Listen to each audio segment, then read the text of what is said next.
Fala rapaziada, Matheus Cipriano aqui, sejam bem-vindos ao meu canal. Estava com saudade de vocês, diminui a frequência de postagem por problemas internos, mas problemas resolvidos. Agora, Lula, dia 6 de fevereiro de 2023, durante a posse de Aloysio Mercadante do BNDES, ele critica novamente a independência do Banco Central e os níveis de taxa de juros do Brasil. E isso está muito relacionado com emendas que o procurador ou ex-procurador da Lava Jato, Deltan Dallagnol, apresentou no Congresso, e também uma outra emenda que o ex-juiz Sérgio Moro e agora senador apresentou no Senado para conseguir blindar a influência do presidente da República na independência da política monetária do Brasil. Isso é muito importante, a gente vai entender como esses assuntos se relacionam. E agora, graças a Deus, esses heróis nacionais estão presentes na política para conseguir acabar com a corrupção no Brasil. Porém, antes de começar esse vídeo, se você já me acompanha aqui, você tá ligado que eu vou pedir para você me ajudar a atingir esta meta de monetização aqui, porque sem a sua ajuda eu não vou conseguir. Então curte e se inscreva no canal. Estamos em fevereiro, né? Dia 6 de fevereiro, já se passou mais de um mês do governo Lula e o cara fez muita coisa, falou muita merda, isso influenciou o mercado, as taxas de juros, curva de juros, né? Vamos entender aqui o que foi esse primeiro mês de governo Lula. Não é em ordem aqui de acontecimentos, tá?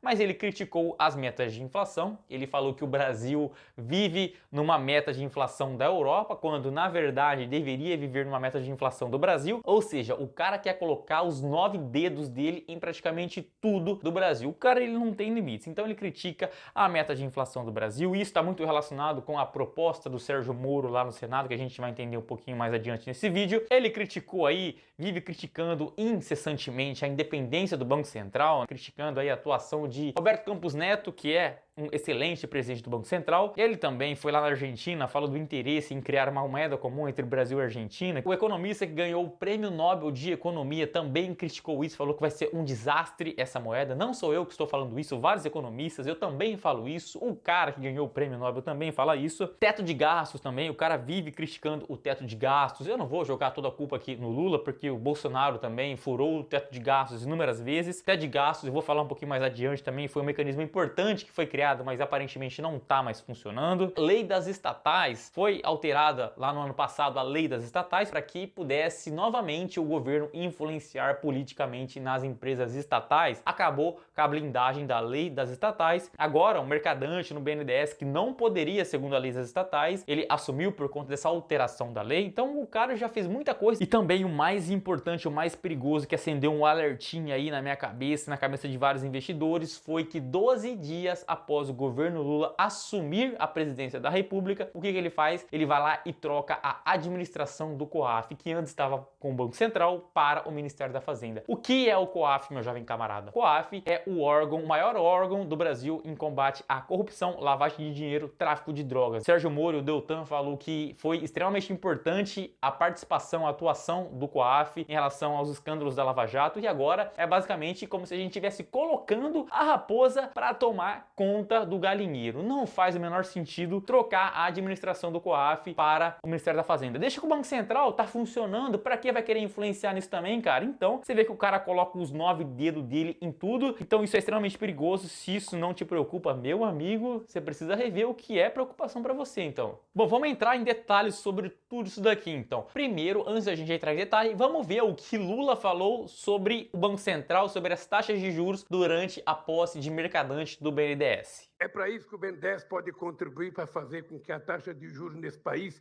caia do jeito que está. Porque eu vou dizer uma coisa para vocês, não tem explicação para que a taxa de juros esteja a 3,5%. Não me surpreendeu, não surpreende mais ninguém, né? Ele já faz isso constantemente, as pessoas aplaudem ainda, né? É insano.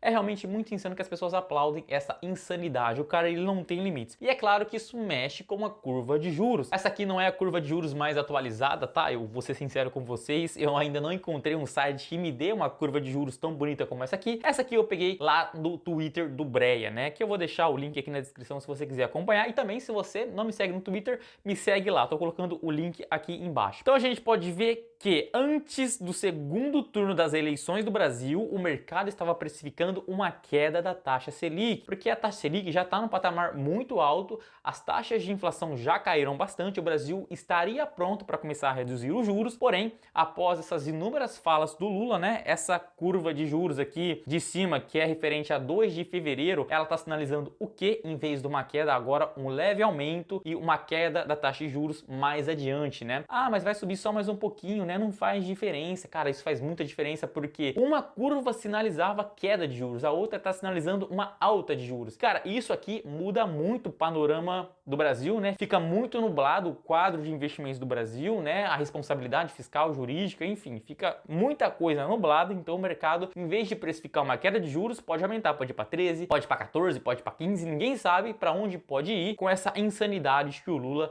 anda fazendo por aí. Uma outra coisa foi o teto de gastos, que eu já falei um pouquinho aqui, né? Bom, mas por que o teto de gastos, a crítica ao teto de gastos, ela está acontecendo, né? E o que é o teto de gastos? O teto de gastos foi uma medida que foi aprovada lá no governo Temer. O Temer foi o presidente que menos presidiu o Brasil e que com certeza foi o melhor presidente. O cara fez coisas muito importantes pro Brasil, estava envolvido em um monte de falcatrua, só que o cara ele foi muito bom, né? Ele conseguiu fazer muita coisa em muito pouco tempo. O cara ele é um bom político, digamos assim, mas está envolvido em falcatrua. O teto de gastos basicamente foi um mecanismo, uma âncora fiscal para que freasse os gastos do governo. Porque se segura aí, meu irmão, e olha esse gráfico que eu fiz, que eu tô colocando aí na tela para vocês verem. Esse gráfico ele mostra a relação de dívida PIB do Brasil. E por que tem duas relações? Porque a que o Banco Central divulga não é verdadeira, tá? Não é verdadeira. Ele não segue os parâmetros, as normas internacionais, né, do Fundo Monetário Internacional. Por quê? Para maquiar, ele quer apresentar uma dívida PIB menor. Só que a gente não é otário e acompanha o que é verdadeiro. Dá trabalho, você tem que baixar a planilha no Banco Central, mas a gente precisa gastar esse tempo para conseguir enxergar as coisas como de fato elas são. Você investe, já você me acompanha aqui, você tá ligado que o governo se financia de diversas formas, né? Ele pode aumentar impostos, ele pode imprimir mais dinheiro, ele também pode emitir dívidas no mercado através do Tesouro Nacional. O Tesouro Nacional vai lá e emite um título Tesouro Selic 2035, né? Vai vencer em 2035. O que é isso? Ele tá dizendo para os investidores que ele vai pagar um rendimento da taxa Selic e vai vender títulos e quem quiser investir, investe o dinheiro com ele, né? É o investimento mais seguro do Brasil. Porém, meu irmão,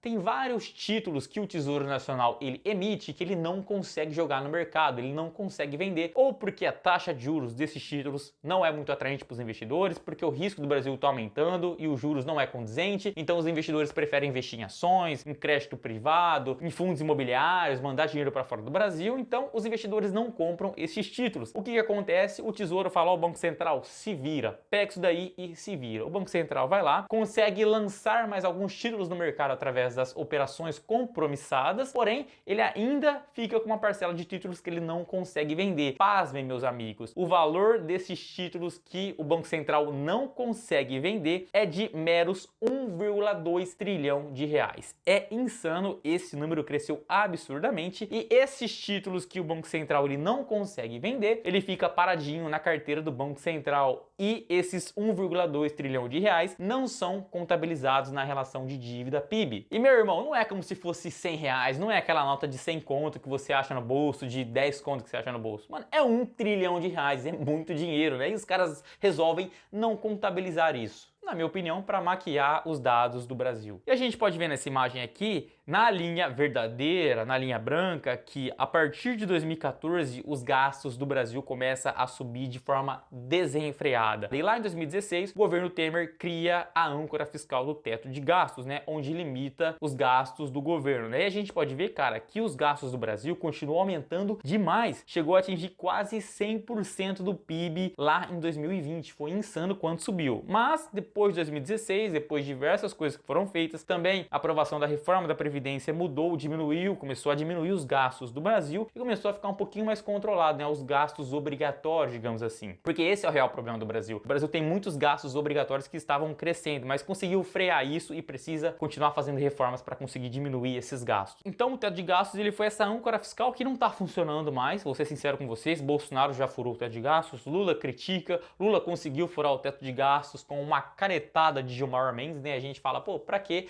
ter um congresso se o ministro Gilmar Mendes consegue tirar do teto de gastos o Bolsa Família, né? O Bolsa Família que antes era de um valor, eu não lembro quanto que era, se não me engano era R$400, e aí o Gilmar Mendes fala assim, olha, como você falou, Lula, que você vai pagar R$600 por família e mais 150 por criança, esses R$200 a mais você não vai precisar se preocupar, tá? Eu tô tirando o teto de gastos e caso não tenha dinheiro para o Brasil conseguir pagar esses R$200 a mais por família, o que vai acontecer? Você pode emitir créditos extraordinários, ou seja, você pode se endividar para conseguir cumprir as suas promessas eleitorais. Perdeu, mané, numa mola. Se você acha depois disso que os ministros do Supremo não tá guinado para full esquerda depois dessa canetada, meu irmão, eu não sei mais o que eu vou falar para te convencer disso. Porém, além disso, teve também a PEC de transição. A PEC de transição ali foi polêmica pra caramba, inclusive essa decisão do Gilmar Mendes impactou a PEC de transição. O Congresso perdeu poder, o Lira perdeu muito poder por conta disso, mas a PEC de transição ainda o governo conseguiu uma vitória, ele conseguiu ali gastar além do teto de gasto 150 bilhões de reais, né? Muita coisa, porém o Congresso falou assim, beleza, a gente vai te dar essa PEC de transição, porém você precisa apresentar pra gente uma nova âncora fiscal, já que o teto de gastos não tá funcionando. Você tem um prazo limite para fazer essa apresentação, e aí eu não sei em que patamar tá, porque o Fernando Haddad não fala mais de nada. Mas por que toda essa gastança? Por que o governo quer continuar gastando absurdamente aí, mudar a meta de inflação? Por que o governo quer fazer tudo isso? Porque o que pauta a política econômica do governo Lula é a teoria monetária moderna. Saiu uma cartilha ali depois que o Lula foi eleito, falando quais seriam as diretrizes econômicas do Brasil, e foi muito desanimador ler essa cartilha, porque ele se pauta na teoria monetária moderna, basicamente uma palavrinha bonita para o governo dizer que vai aumentar os seus gastos. Não é nada além disso. Se você se lembra, a partir de 2014 os gastos do Brasil fogem do controle e, teoricamente, segundo a teoria monetária moderna, o Brasil deveria crescer nesse período. Porém, olha só o PIB do Brasil após 2011, só ladeira abaixo, e a partir de 2014 pior ainda mais. Então, gastos a mais não significa crescimento econômico. Essa política caiu por terra há muito tempo, isso não vai dar certo. E agora tudo isso se relaciona com a emenda que o Deltan apresentou lá no Congresso e que o Sérgio Moro apresentou lá no Senado, de devolver o COAF para os braços do Banco Central, que estava funcionando muito bem, cara, porque não faz sentido você colocar a raposa para tomar conta do galinheiro. Isso aí é um absurdo. Governo do PT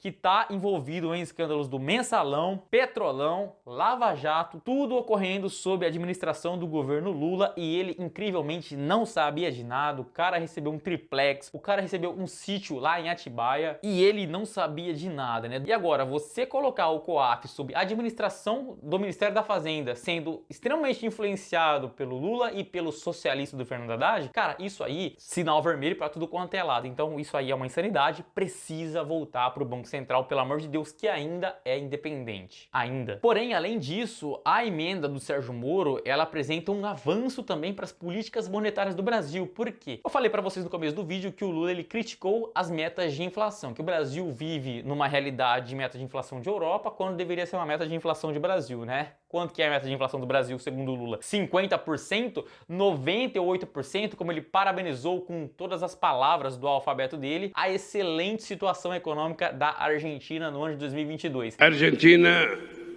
terminou o ano de 2022 numa situação privilegiada, não apenas na economia, na política, mas no futebol. É excelente, uma inflação de 98,7%. Excelente, maravilhosa. Então, se ele parabenizou isso, quanto é uma meta de inflação coerente para o Lula? 200%? Insano, insano. E uma outra parte dessa proposta do Sérgio Moro é alterar como essa meta de inflação é definida. Atualmente ela funciona por maioria de voto, né? Quem vota para a meta de inflação? Ministério da Fazenda, da Infraestrutura e também Banco Central, né? Ou seja, Fernando Haddad, Simone Tebet e Roberto Campos Neto do Banco Central. Porém, como é maioria dos votos, é uma decisão estritamente política, né? E como as metas de inflação desse ano já está definida, do ano que vem já está definida, eles vão se reunir para definir a meta de inflação para, sei lá, 2027, 2028, e eu acredito que o Lula ele vai conseguir se reeleger. Eu acredito nisso, infelizmente. Então, Esses caras, eles podem simplesmente definir que, sei lá, em 2025, 26, 27, a meta de inflação vai ser de 30%. Se o cara parabenizou a Argentina por uma inflação de 98%, o que é coerente para ele? Uma inflação de 30%, 40%? Então, se isso acontecer, o Brasil só tende a ir de mal a pior, né? E a proposta do Moro é que essa decisão seja por unanimidade dos votos. E caso os votos não sejam unânimes, adivinhem só, será definida a menor meta de inflação. E aí que tá o pulo do gato, meu irmão. Isso é maravilhoso, porque isso blinda as metas de inflação, as políticas monetárias do Brasil. Isso é muito importante. E o Lulinha não vai conseguir colocar os 9 dedinhos dele na política monetária do Brasil, porque pensa comigo, a Tebet e o Haddad definem que a meta de inflação vai ser 30%. Porém, Roberto Campos Neto fala: vocês estão ficando malucos? Vocês estão ficando doidos? Nas condições que a gente tem atualmente, né, por mais que sejam adversas, a gente consegue ter aí uma meta de inflação de 7%. E como ele vai votar diferente, vai ser definida a meta menor. Isso representa avanço para o Brasil. Eu fiquei muito feliz que esses caras conseguiram se eleger. É a Lava Jato em carne, osso e alma